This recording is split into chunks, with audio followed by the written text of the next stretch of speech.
Hello everyone, कैसे हो आप सब। हम सब तो बिल्कुल ठीक हैं और उम्मीद करती हूँ कि आप सब भी बिल्कुल अच्छे होंगे, बहुत खुश होंगे, मस्त होंगे और तंदुरुस्त होंगे। आप सभी का आपके अपने चैनल एसके ब्लॉग्स में बहुत बहुत स्वागत है। तो फ्रेंड्स, सबसे पहले आप सभी को मेरी राम राम। आप सभी के लिए परमपिता परमात्मा से प्रार्थना करती हूँ कि परमात्मा आप सभी को अच्छी सेहत बख्शे और आप सभी की सारी मनोकामनाएं पूरी हो जाएं। और ये देखिए, मेरे जेठ का परिवार आज पहुँच गया है अपने नए घर में। यहाँ पर मैं और हमारी बहू मंजू, हम दोनों मिलकर रसोई को सेट कर रहे हैं। क्योंकि जब वे मकान शिफ्ट करते हैं ना, तो सबसे पहले एक बार रसोई सेट हो जाए, बेड वगैरह सेट हो जाएं, तो बाकी का जो सामान होता है ना, वो तो कई दिनों में जाकर सेट होता है छोटा छोटा। और सेट करने के बाद भी कई बार तो वो वहाँ पर चीज़ अच्छी नहीं लगती है ना, तो फिर उसको दोबारा से वहाँ से हटा के माइंड लगा के कहीं और उसको लगाना पड़ता है। लेकिन एक बार ये काफ़ी बड़ी आफत होती है, पहले तो सामान को बांधो, फिर वहाँ ले जाकर उसे खोलो, सेट करो, कहाँ पर क्या रखें।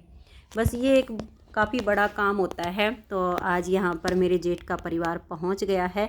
वैसे अभी छोटे मोटे काम जो है बाकी हैं, मकान पूरा अभी कंप्लीट नहीं हुआ है, लेकिन अब यहाँ पर रहकर करवा लेंगे, धीरे धीरे करके हो जाएगा। लगभग 15 दिन का काम बाकी है। तो मैं यहाँ पर पेटियों में देख रही हूँ कि कौन सी पेटी में कौन सा सामान बंधा हुआ है। वैसे ज़्यादातर रसोइयों का सामान जो है इन पेटियों में ही मंजू ने बांध रखा है, क्योंकि रसोई का सामान इतना हो जाता है कि समझ में नहीं आता। लेकिन जब एक बार सारा सेट हो जाता है ना रसोई में, फिर कोई ज़्यादा समस्या नहीं आती, तब लगता भी नहीं है कि ज़्यादा सामान है। लेकिन अगर जब मकान शिफ्ट करना पड़े ना, तब समझ में आता है कि घर में कितना सामान है, इसको कैसे लगाएं। और ये देखो, मंजू हंस रही है ना।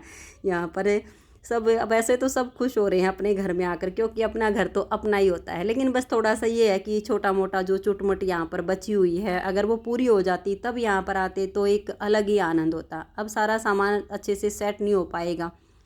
और ये रिश्ते में मेरा देवर लगता है, बाहर से सामान उठा उठा के अंदर लेके आ रहा है।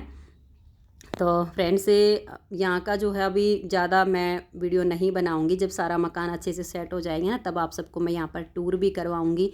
अभी तो मकान में जो काम बाकी है उसकी वजह से सारा सामान सेट भी नहीं हो पाएगा। और यहाँ से जाने के बाद फिर मैं आप सबके साथ बैठकर थोड़ी सी देर बात करूँगी कि क्यों हम यहाँ पर आए, क्योंकि काम अभी बाकी है। अधूरे मकान में तो कोई जाता भी नहीं है। क्या कारण था जो हमें 15 दिन का अभी जो इसमें काम था, उससे पहले ही यहाँ पर सामान लेकर आना पड़ा।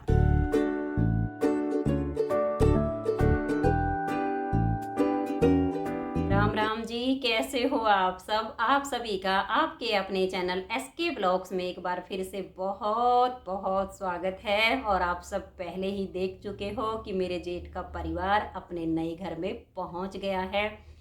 सामान तो अभी पूरे घर में फैला हुआ है और सामान को सेट करने में तो कई दिन का टाइम लग जाता है। और वैसे भी अभी मकान का काम पूरा हुआ ही कहाँ है, कम से कम 15 दिन का टाइम अभी और लगेगा उसमें। क्योंकि जो छोटा मोटा काम होता है ना, ये बहुत देर में निपटता है। बड़े बड़े जो काम होते हैं ना मकान के, वो फिर भी जल्दी हो जाते हैं, लेकिन जो छोटे छोटे से होते हैं ना, वो बहुत देर से होते हैं। तो सारा काम अभी जो छोटा छोटा सा है अभी बिखरा पड़ा है। लेकिन क्या करें, मकान चेंज करने की एक मजबूरी हो गई थी। जिस फ्लैट में मेरे जेठ का परिवार रहता था, ये फ्लैट जो पहले इसका ऑनर था उसने किसी और को बेच दिया। तो यहाँ पर फिर टाइम दिया गया था कि इनका मकान जो है बन रहा है, तो मार्च के लास्ट वीक तक शायद मकान तैयार हो जाएगा। देखिए, आइडिया तो हर कोई लगाता है, तो 1-2 महीना तो ऊपर नीचे हो ही जाता है। जब 3 मंजिल कोई मकान बनता है तो मिस्त्री कभी छुट्टी पर चले गए, कभी ये चले गए, तो उस आइडिया से ज़्यादा टाइम लग जाता है। इसमें खुद की कोई गलती नहीं होती है। तो समय यही निर्धारित हुआ था कि मार्च के लास्ट वीक तक तैयार हो जाएगा, तो अप्रैल में हम चले जाएंगे। अब क्या करें, मिस्त्रियों ने छुट्टी कुछ ज़्यादा ही लगा दी, कुछ काम में ज़्यादा देरी लगा दी, मकान तैयार हुआ नहीं। और उन्होंने जो है सिर खा लिया कि हमारा फ्लैट खाली करो, हमारा फ्लैट खाली करो, हमें अपने मकान में शिफ्ट होना है।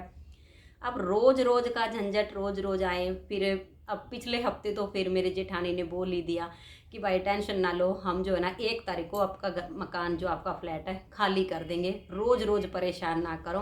जबकि अभी हमारा काम जो है बाकी है। हालांकि हम ये चाहते थे कि अभी जेठ का महीना चल रहा है और जेठ के महीने के जो दिन होते हैं ना काफ़ी जलजले होते हैं। इन दिनों में अगर अपने नए घर में शिफ्ट होना हो या कोई मतलब अच्छा सा काम करना हो तो नहीं करना चाहिए, जितना हो सके बचना चाहिए। लेकिन फिर वही मजबूरी वाली बात थी, तो आज मेरे जेठ का परिवार अपने घर पहुंच गया है। अभी रसोई में जैसे सामान सेट करने लगे तो उसमें भी थोड़ी सी कुछ तो ड्रॉर में दिक्कतें हैं जो अभी ठीक करेंगे। कुछ ड्रॉर में अभी काम होना बाकी है, क्योंकि ये छोटा मोटा जो सब काम होता है ना ये बहुत देर से होता है। और ऊपर वाला काम तो अभी चल रहा था। नीचे भी अभी जैसे बिजली के बोर्ड हैं वो भी सिर्फ लगाए हैं कि हाँ थोड़ा सा भाई पंखे वगैरह चल गए, लाइट वगैरह जल गए हैं। बाकी पूरा काम होने में तो अभी कई दिन का टाइम लगेगा। फिर हम ये भी सोच रहे थे कि चलो पूर्णिमा है तो पूर्णिमा को हवन करवा लेंगे और उसके बाद हम दोनों परिवार 1 या 2 दिन के आगे पीछे अपने मकान को शिफ्ट कर लेंगे। लेकिन इतना टाइम उनको मिल नहीं पाया कि 15 दिन का टाइम और मिल जाता तो ये जेठ का महीना भी बीत जाता, हवन यज्ञ भी हो जाता, पूरा काम भी पूरा हो जाता, फिर अपने मकान में जाते। लेकिन चलो भाई फिर क्या कर सकते। तभी तो कहते हैं ना, अपना घर छोटा हो या बड़ा हो अपना अपना ही होता है और किराए का ही होता है। जेब से पैसा भी दो और अगर कोई कुछ बोले तो वो भी सुनना पड़ जाता है, काफ़ी मुसीबत आ जाती है। लेकिन परमात्मा की कृपा है, आज सामान तो पहुंच गया है। गई भी थी मैं यहाँ पे खाना वगैरह बना के मैं चली गई थी, तब तक जैसे बच्चे हैं उन्होंने रात को सामान बांध दिया था, कुछ कल बांध दिया था, थोड़ा थोड़ा करके कई दिनों से लगे हुए थे। तो फिर सब ने मिल के वो वहाँ पर सामान पहुँचा दिया था। तो फिर मेन काम शुरू होता है कि सामान को सेट करना। तो मैं अपना काम करके चली गई थी कि चलो मैं उनकी हेल्प कर देती हूँ, सारा सामान मिल के सेट कर देंगे। फिर ना तो हमारी रसोई सेट हो पाई, ना अलमारियों में कपड़े सेट हो पाए, क्योंकि अलमारियों में अभी हैंगर लगाने के लिए जो वो स्टील का डंडा सा लगाते हैं ना वो सारा काम अभी बाकी है, तो वो भी होगा धीरे धीरे करके। तो कुछ बहनों के कई बार व्हाट्सएप पर भी मैसेज आए हुए हैं कि आप अपने मकान में कब शिफ्ट हो रहे हो। तो बहनों मेरा तो बस फाइनल यही है कि पूर्णिमा को हवन करवा देंगे। बाकी अभी मुहूर्त नहीं कर रहे हैं, क्योंकि एक तो अभी तो जेठ का महीना है, मकान भी कंप्लीट नहीं हुआ है। अधूरे मकान का मुहूर्त क्या करें। जब तक मकान कंप्लीट होगा तब तक आषाढ़ का जो है आधा महीना चला जाएगा और भगवान नारायण जो है 4 महीनों के लिए अपनी शयन शैया पर चले जाएंगे। तो फिर एक तो ऐसे दिनों में कोई भी शुभ कार्य करना सही नहीं होता है। उसके बाद जैसी परमात्मा की इच्छा, क्योंकि कहते हैं ना पहले कोई बात नहीं बोलनी चाहिए, जैसा ऊपर वाला चाहता है होता वैसा, अपनी मर्जी से कभी कुछ भी नहीं होता है। तो ये है कि पूर्णिमा को हवन यज्ञ करवाएंगे, घर का शुद्धिकरण हो जाएगा, प्राण प्रतिष्ठा हो जाएगी और फिर मेरा टाइम यहाँ पर 20 तारीख तक का है, क्योंकि 20 तारीख को हम यहाँ पर आए थे तो 20 तारीख पर हमारा महीना कंप्लीट होता है। तो 14 को जैसे पूर्णिमा बता रहे हैं वैसे ये जो तिथि होती है ना ऊपर नीचे होती रहती हैं। अभी एकादशी का भी ये है कि कोई 10 की बता रहा है, कोई 11 की बता रहा है। 1-2 दिन में फाइनल हो जाएगा कि 10 को व्रत रखना है कि 11 को रखना है। उसके बाद अभी पूर्णिमा का भी कोई 13 की बता रहा है, कोई 14 की बता रहा है, कोई 15 की बता रहा है। तो जैसे जैसे 4-5 दिन बचते हैं ना सब फाइनल हो जाता है कि इतनी तारीख को है। तो वैसे मुझे आइडिया है कि 14 को ही होगी पूर्णिमा। तो पूर्णिमा के दिन हवन करवा देंगे और फिर उसके बाद थोड़ा थोड़ा अपना सामान बांध बूंद के और 20 तारीख तक मतलब मैं वहाँ पर शिफ्ट हो जाऊँगी। तो जैसा भी होगा वो मेरा तो अब सबके साथ शेयर होता ही रहेगा।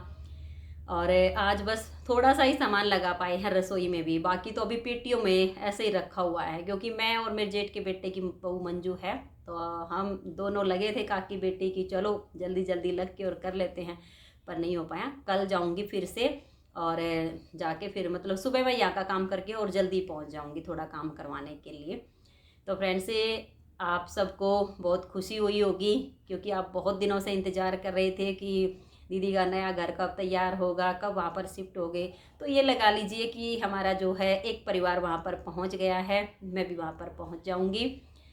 तो फ्रेंड्स आप सबको आज यही थोड़ा सा बात करनी थी, क्योंकि अपने घर की तो खुशी अलग ही होती है। वही किराए के मकान में तो कभी भी मकान मालिक ये बोल दे कि हमारा मकान खाली करो तो आपको पता है खाली करना पड़ेगा, चाहे कुछ भी मजबूरी हो, वो सब नहीं देखी जाती है। इसीलिए मैं तो जितने भी मेरे सब्सक्राइबर व्यूवर्स मेरे चाहने वाले हैं, किराए के घर में बैठे हैं, सबके लिए परमात्मा से दुआ करती हूँ कि परमात्मा सबको अपना घर दे, छोटा हो या बड़ा हो, अपना घर अपना होता है। सभी के लिए परमात्मा से दुआ है।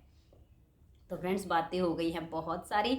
वीडियो अच्छी लगी हो तो वीडियो को लाइक शेयर जरूर कीजिए। तो मिलते हैं अगली वीडियो में, तब तक के लिए आप सभी को मेरा प्यार भरा नमस्कार।